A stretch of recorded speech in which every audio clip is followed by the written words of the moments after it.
RPGs for mobile devices, I've actually said it before, I'll say it again, do go a long way. Be it a classic game, realistic ones, hack and slashers, or MMORPGs, every month's a good month for mobile devices, and December has been so far really good, for that matter. In any case, here's some of the biggest role-playing games that are going to be released either later this year, sometime next year, or already available ready to go for your Android and iOS devices as well. Let's go.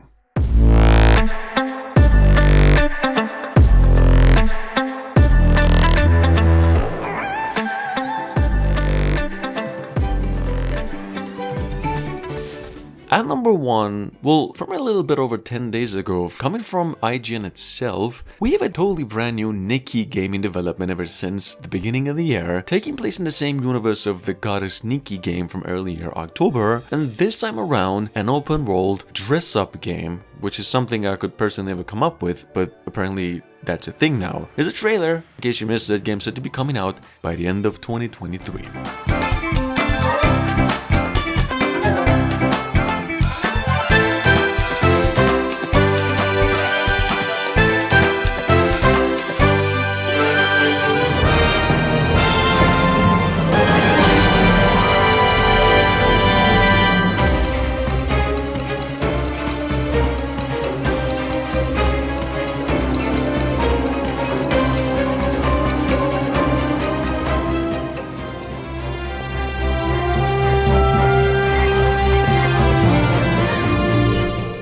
Up behind that from a few days ago. Now, I've actually mentioned this one before. We've got over here once again Grand Saga, which is one of the most anticipated MMORPGs of the year that's been promised a global release, and now finally, here's a new trailer. This game supports cross-generation in Japanese, in case you're new to, actually coming from a well-known Korean IP from a long time ago. Check it out, game set to be coming out worldwide by the end of the year.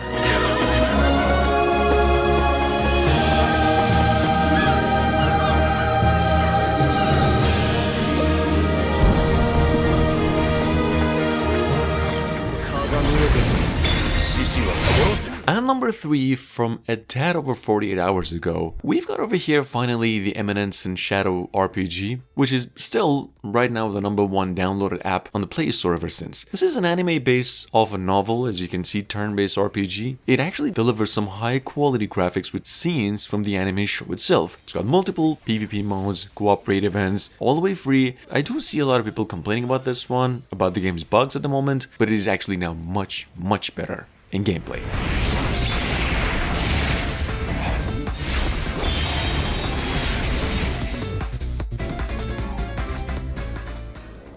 At number 4, from a couple of weeks ago, we've got over here Dynasty Wars, or Wars of the Three Kingdoms, an action RPG hack and slash story-based online and offline game, actually coming from the same developers of the old Island of Survival that's been sitting on the Play Store ever since with over 10 million downloads. Just check it out. Dynasty Wars, as you can see, a Musou style, superb in graphics, is a very smooth and rewarding gameplay, and the English version, however, is due out in about a few months from now.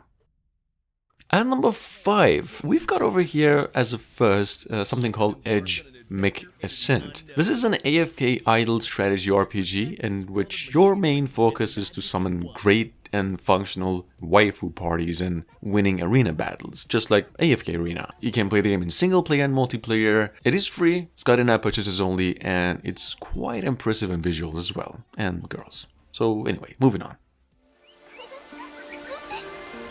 With over 10 million downloads in Asia so far, Sacred Summons is now open for global actually available to play too through most Western regions, and whoa, guys, is this game freaking big for a free one? Here's a problem though, this game takes you down for 1 GB of space, it's still a little bit buggy in small portions. The game is an MMORPG character-based open world, quite unique and diverse in classes. Check it out and make sure to use the link down in the description.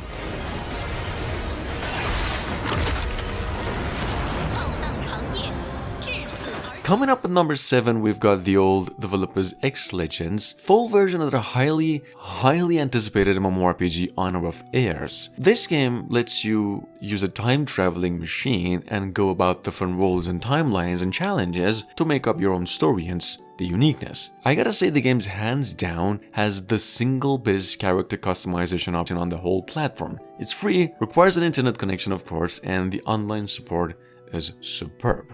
Check it out. Moving on, we have EternalOne. Just a quick mention, as all we've actually got here is a cinematic. This is an MMORPG character customization action game, quite a bit in the same vein as the previously mentioned Sacred Summons. Well, coming from an indie developer and quite generous and rewarding. This game's not out of China nor Korea, it's actually Taiwanese, I believe, so it's a little less known, but quite amazing in graphics. If you do like what you see here, do make sure to use the link down in the description.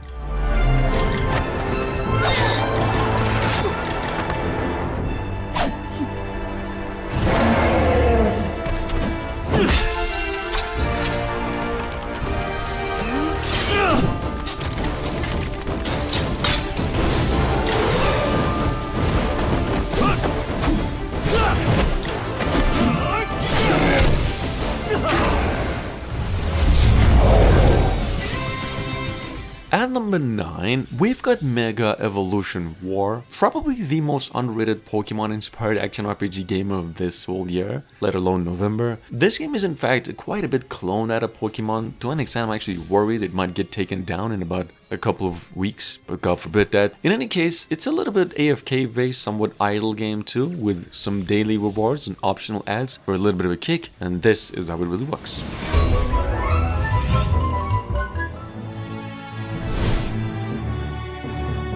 At number 10, my favorite game in today's list, definitely the most addictive game too, if you've got a history for this type of game. We've got over here Final Hunter from roughly 2 weeks ago. This is an adult-based rated top-down action RPG, quite reminiscent of classic games like Ragnarok Online or Metin 2. It's a very big game in scale, to be specific, one of the biggest Asian games released this year, and the full global English version of it, however, is still in the making, so keep it in mind.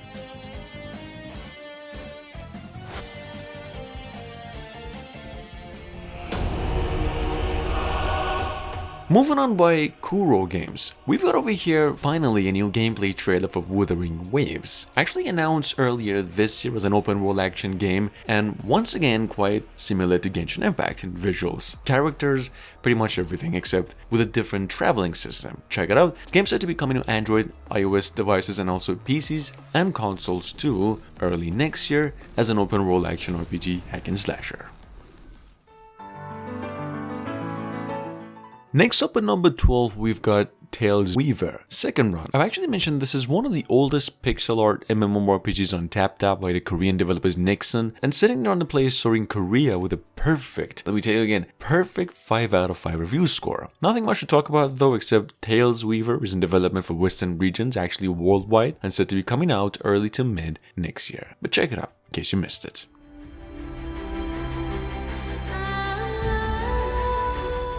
At number 13, we've got Project The Perceiver. That's actually from 2 weeks ago, touted as an open world action game with Chinese cultural inspirations, developed and published by Paper Games. This is an indie Chinese developers, based on the Chinese Laozhuang canon, and if I had to say so myself, probably one of the greatest martial arts open world games that I've ever seen for the past couple of years. Check it out, this is a mobile game, exclusive in the beginning, then coming to other consoles as well, and set to be coming out sometime next year.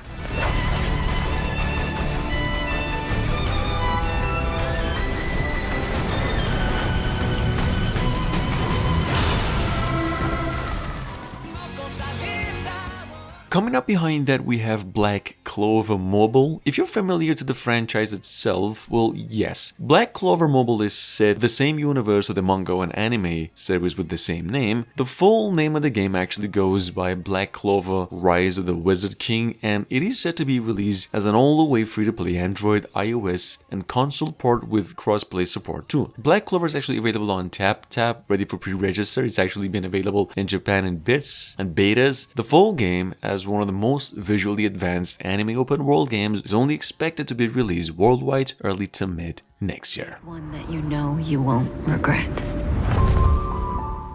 At number 15, we've got once again Honkai Star Rail by the same developers of Genshin Impact and the upcoming Zenless Zone Zero. Well, very much in the same vein as both. This is a turn-based strategy RPG and much in the same vein as Tales of Arise, which is a console game. Anyway, Honkai is apparently a more story-heavy game with a linear gameplay style. Check it out. A release date for this one, however, is yet to be announced.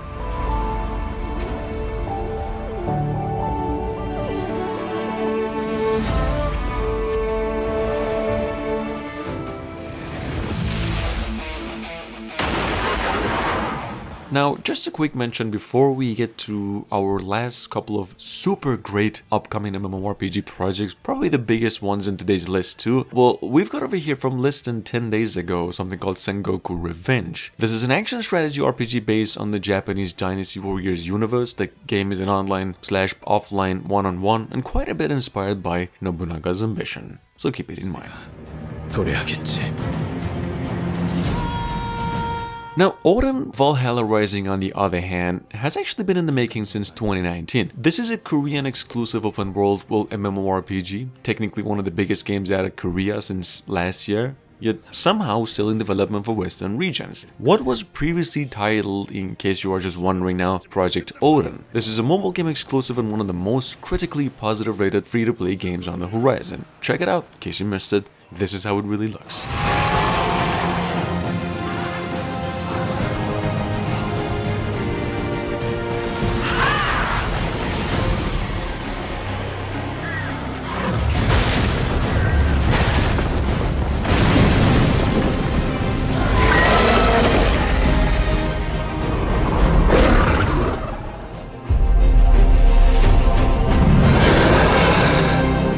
And last but not least, we've got once again Project Ragnarok from roughly 4 years ago. This has actually been ever since one of the NetEase's biggest projects in development and open world games in general. What is touted as an action RPG in the Norse mythology era, and what's supposed to be one of the most realistic games for the mobile devices. There's one problem though, the only thing we do know about the game's release date is that it is rumored to be coming out sometime next year and coming to iOS devices first.